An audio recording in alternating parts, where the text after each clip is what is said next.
बिस्मिल्लाहिर्रहमानिर्रहीम। बच्चों आज हम चैप्टर नंबर 23 का जो थर्ड लेक्चर है उसको डिस्कस करने लगे हैं। डीएनए फिंगरप्रिंटिंग क्या होती है। फिंगरप्रिंट्स के बारे में बच्चों हम जानते हैं जैसे कि हमारी फिंगर्स में जो प्रिंट्स होते हैं ये हर पर्सन में, दुनिया में जितने भी लोग हैं हर एक के जो प्रिंट्स हैं वो डिफरेंट होते हैं। तो सेम इसी तरह बच्चों हर पर्सन के अंदर जो डीएनए होता है जब उसकी हम ब्रेक डाउन करते हैं, जब उसके बैंड्स बनते हैं, अभी हम देखेंगे कि बैंड्स कैसे बनते हैं, वो भी हर पर्सन के एक दूसरे से डिफरेंट होते हैं। यानी कि जैसे फिंगरप्रिंट्स डिफरेंट होते हैं ऐसे डीएनए के जो बैंड्स बनते हैं वो भी डिफरेंट होती हैं हर पर्सन के। तो उनके एनालिसिस करने को हम नाम देते हैं डीएनए फिंगरप्रिंटिंग का। इसको डीएनए एनालिसिस भी कहते हैं। डिफाइन को देखें, analysis of the pattern of bands of a person's DNA. तो ये क्योंकि एक प्रोसेस है, टेक्निक है, तो इसको हम स्टेप बाय स्टेप देखते हैं, फिर आपको ज़रा आइडिया होगा। तो फर्स्ट स्टेप में बच्चों ये हमारे पास एक पर्सन का डीएनए है। फर्स्ट स्टेप में हमने क्या करना है कि ट्रीट करना है विद द रिस्ट्रिक्शन एंजाइम्स। इस पर्सन के डीएनए को हमने रिस्ट्रिक्शन एंजाइम्स के साथ ट्रीट करना है। तो रिस्ट्रिक्शन एंजाइम्स क्या करते हैं, इसको कट कर देंगे। तो इस डीएनए को बच्चों ये टेस्ट ट्यूब के अंदर हमने रिस्ट्रिक्शन एंजाइम्स भी ऐड किए हुए हैं। तो वो इसको क्या करेंगे, छोटे छोटे पीसीस में कन्वर्ट कर देंगे। इन पीसीस को हमने नाम दिया है RFLPs का। RFLPs का मतलब बच्चों क्या है, रिस्ट्रिक्शन फ्रेगमेंट्स लेंथ पॉलीमॉर्फिज्म, यानी कि डिफरेंट लेंथ के छोटे छोटे फ्रेगमेंट्स बन जाएंगे, उसको हमने RFLPs का नाम दिया है। तो ये कैसे बने हैं, रिस्ट्रिक्शन एंजाइम्स की वजह से बने हैं। तो इसकी भी आपको डिफाइन आ सकती है कि RFLPs क्या होती हैं, unique collection of the different size fragments of DNA को बच्चों हम RFLPs कहते हैं। उसके बाद जब ये फ्रेगमेंट्स हमारे पास बच्चों बन जाएंगे, इन फ्रेगमेंट्स को हमने जेल इलेक्ट्रोफोरेसिस एक मशीन के अंदर रखना है। इसमें आपको स्लॉट्स नज़र आ रहे हैं, इन फ्रेगमेंट्स को बच्चों हमने इन स्लॉट्स के अंदर रख देना है। इन स्लॉट्स के अंदर रखने से क्या होगा कि इस मशीन को, इसके अंदर बच्चों एक जेल लगी होती है जो इसकी मूवमेंट में हेल्प करती है, और इसके साथ एक बैटरी भी कनेक्शन जो कि पोटेंशियल देगी। तो जिस तरफ से हमने डीएनए को ऐड करना है वहाँ पे नेगेटिव और ऑपोजिट साइड पे पॉजिटिव होगा। आपको पता है बच्चों कि डीएनए के ऊपर भी नेगेटिव चार्ज होता है। तो जो नेगेटिव चार्ज है वो नेगेटिव चार्ज डीएनए को रिपेल करेगा, और जो छोटे फ्रेगमेंट्स होंगे वो ज़्यादा रिपेल होंगे। तो ये जो पैटर्न बनेंगे बच्चे ऐसे बनेगा कि जो छोटे फ्रेगमेंट्स हैं वो एंड पे पहुंच जाएंगे और जो लार्जर फ्रेगमेंट्स हैं वो ऊपर रहेंगे इसके पास। तो और अगर हम ये ऐसा देखें कि जो छोटे फ्रेगमेंट्स को ज़्यादा ट्रैक्शन मिलेगी तो वो भी फिर फास्टली आगे मूव करेंगे एज़ कम्पेयर टू जो बड़े फ्रेगमेंट्स होते हैं। तो फ्रेगमेंट्स का जो पैटर्न होता है भी स्पेसिफिक होता है। तो इसकी डिफाइन कैसे करेंगे, the movement of DNA inside the gel by applying the potential difference. उसके बाद बच्चों ये यहाँ पर हमने बच्चों ये 3 स्लॉट्स बनाए हैं। इसका मतलब क्या है कि ये 3 डिफरेंट सैम्पल्स के डीएनए को हमने एनालिसिस कर रहे हैं। तो अब डीएनए में कोई कलर तो नहीं होता है इसके न्यूक्लियोटाइड्स का या बैंड्स का, तो इसको हम आइडेंटिफाई फिर कैसे कर सकते हैं। तो वैसे उसी तरह से जैसे हमने लास्ट टॉपिक में पढ़ा था कि ब्लॉटिंग करते होते हैं। जो डीएनए के भी फ्रेगमेंट्स हैं उसके ऊपर हम एक मेम्ब्रेन को रख देंगे। मेम्ब्रेन को रखने से वो सारे के सारे मेम्ब्रेन के साथ अटैच हो जाएंगे, और इस प्रोसेस को हमने ब्लॉटिंग का नाम दिया था। उसके बाद बच्चों नेक्स्ट स्टेप में हमने इसकी ऑटो रेडियोग्राफी करनी है। ऑटो रेडियोग्राफी का मतलब है कि इसका हमने एक्सरे लेना है। एक्सरे लेने के लिए हम यहाँ पर प्रॉब को यूज़ करेंगे। यहाँ पर जो प्रॉब यूज़ हो रहा है वो जस्ट उसका काम यही है कि इसको हाईलाइट करना है बैंड्स को। तो जैसे ही बच्चों देखें हमने प्रॉब को ऐड किया तो ये सारे के सारे जो बैंड्स हैं वो हाईलाइट हो गए हैं। हाईलाइट होने से हमें इनका जो पैटर्न है वो सही तरीके से नज़र आएगा। तो ये सारी टेक्निक थी, इसको दोबारा से रिपीट करते हैं। फर्स्ट स्टेप में बच्चों हमने एक डीएनए का फ्रेगमेंट लिया है, रिस्ट्रिक्शन एंजाइम से इसके छोटे छोटे पीसेस बना लिए जिसको हमने RFLPs का नाम दिया है। उसको फिर जेल इलेक्ट्रोफोरेसिस की है ताकि उनकी मूवमेंट हो। एगारोस जेल को यूज़ करते हैं ज़्यादातर हम, और फिर उसकी ब्लॉटिंग की है, और ब्लॉटिंग करने से इसमें प्रोब ऐड किया है। प्रोब जो था वो रेडियो एक्टिव था तो इसने इसकी रेडियोग्राफी कर दी और हमारे पास उसके डीएनए के फिंगरप्रिंट्स आ गए। इसकी इंपॉर्टेंस बच्चों क्या है कि ये हम क्रिमिनल्स को आइडेंटिफाई करने के लिए, जैसे आइडेंटिफाई द रैपिस्ट वायरल इन्फेक्शन को, अब यहाँ पर PCR और डीएनए एनालिसिस की दोनों की एक साथ इंपॉर्टेंस उन्होंने दी हुई है। ये PCR में भी आपको आ सकती है। तो अक्सर जब हम टेस्ट बच्चों करवाते हैं, हेपेटाइटिस का टेस्ट हो गया या कोई भी वायरल डिजीज़ का जो टेस्ट होता है, तो उसमें डॉक्टर हमें क्या कहता है कि PCR रिपोर्ट लेके आएँ। जो PCR पे जो रिपोर्ट होती है उसमें जो लैब वाले होते हैं उनके पास वो स्पेसिफिक वायरस का PCR या जीनोम या फिंगरप्रिंट्स निकाल के उन्होंने रखे होते हैं। और फिर कोई भी जो सस्पेक्ट आता है, पेशेंट आता है, तो ये चेक करने के लिए क्या इसके अंदर भी वही वायरस है, तो उस पेशेंट के डीएनए के भी फिर वो ऐसे सैंपल, पेशेंट के डीएनए के भी ऐसे वो फिंगरप्रिंट्स बनाते हैं और फिर मैच करते हैं क्या ये इस वायरस के साथ मैच हो रहे हैं। अगर तो मैच हो जाएँ तो फिर हम कहते हैं कि इसकी PCR जो रिपोर्ट थी वो पॉजिटिव आ गई। तो उन्होंने ऑलरेडी उस वायरस की डीएनए फिंगरप्रिंटिंग ली होती है। इसके अलावा हम जेनेटिक डिजीज़ को भी इसमें आइडेंटिफाई कर सकते हैं। और ये MCQs में आ सकता है कि एक ओल्ड ममीफाइड ह्यूमन ब्रेन था जो कि 67,000 ईयर्स ओल्ड था, उसका भी हमने ऐसे प्रिंट्स निकाले हैं। और 70 से 20 million years old plant fossil थे, उनके भी हमने ऐसे ही प्रिंट्स निकाले हैं, यानी कि उनकी भी डीएनए फिंगरप्रिंटिंग की है। नेक्स्ट जो बच्चों टॉपिक आ जाता है वो जीन सीक्वेंसिंग आ जाता है।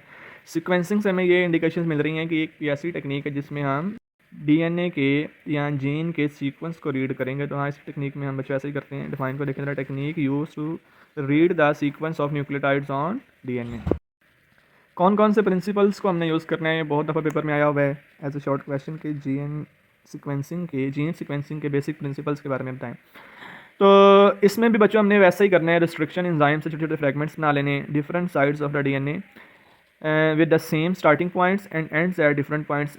अब ये बच्चों पॉइंट समझने वाला है कि इसमें जो हमारे पास डीएनए के फ्रेगमेंट्स बनेंगे होंगे तो डिफरेंट साइजेस के, लेकिन उन सभी में जो स्टार्टिंग पॉइंट होगा वो सेम होगा और जहाँ पे वो एंड होंगे वो पॉइंट्स उनके डिफरेंट होंगे, यानी कि सभी फ्रेगमेंट्स के जो एंडिंग पॉइंट्स हैं वो डिफरेंट होंगे। अभी हम इसके मैकेनिज्म में देखेंगे कि ये कैसे होगा।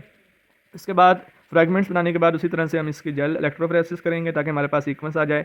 और जो सबसे इंपॉर्टेंट है बच्चों के, सीक्वेंस को हमने रीड कैसे करना है। सीक्वेंस को हमने रीड करना है बिलो से, यानी कि नीचे से ऊपर की तरफ जाना है। जैसे आपको एक डायग्राम बच्चों नज़र आ रही है, ये सबसे नीचे है तो हमने ए को पहले लिखा है, फिर टी को लिखा है, फिर सी को, फिर टी को, फिर जी को, फिर सी को, ऐसे बिलो से स्टार्ट करना है, ऊपर की तरफ जाना है। अभी हम ये देखते हैं कि ये कैसे हमारे पास बने हैं। तो जीन सीक्वेंसिंग के जो मेथड्स हैं वो दो मेथड्स हैं। दोनों मेथड्स में बच्चों बस ये चीज़ हमने देखनी है कि फ्रेगमेंट्स कैसे बन रहे हैं, और जेल इलेक्ट्रोफोरेसिस दोनों में सेम ही है। पहला जो बच्चों मेथड है वो है मैक्सम जिलबर्ट मेथड।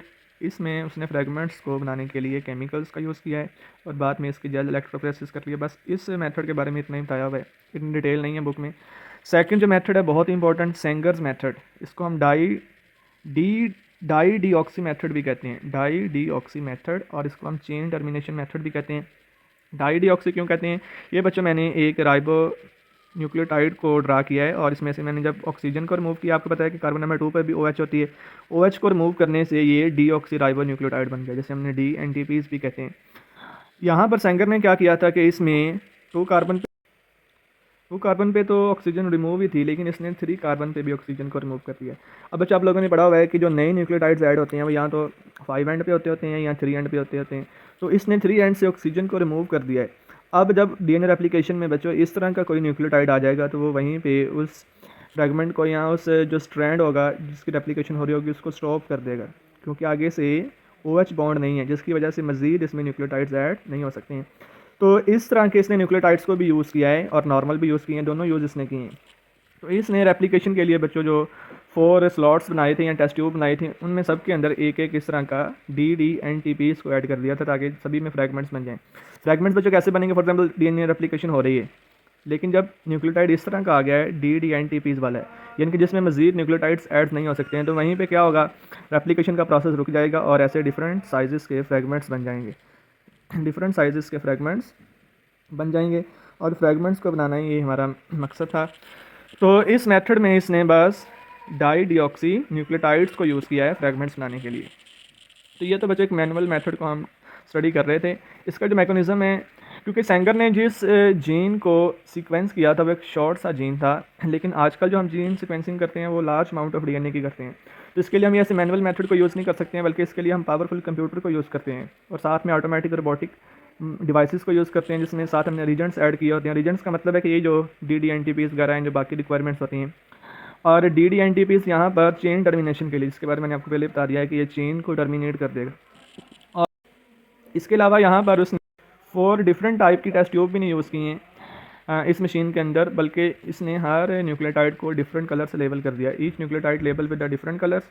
और बाद में इसकी जेल इलेक्ट्रोफोरेसिस में इसने क्या किया, एक डिटेक्टर को यूज़ किया जहाँ से लेज़र बीम निकलती है और डिफरेंट कलर को वो डिटेक्ट करती है।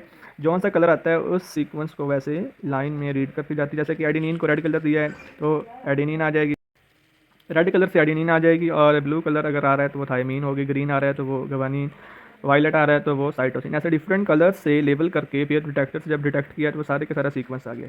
तो ऐसे बच्चों हमारे पास ये जेल इलेक्ट्रोफोरेसिस से वो सीक्वेंस आ रहे हैं। तो इसको हम, लेकिन जैसे हमने प्रिंसिपल में देखा था कि रीड कहाँ से करना है, बिलो से।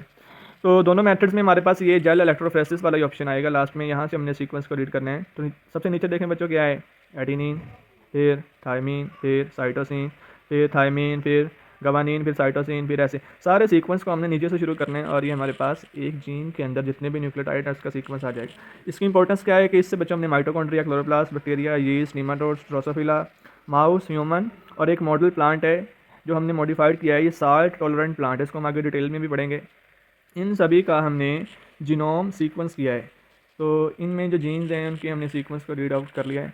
तो ये बच्चों बहुत ही इंपॉर्टेंट, ये शॉर्ट क्वेश्चन में अक्सर आ जाता है कि डाईडिऑक्सी मेथड क्या होता है।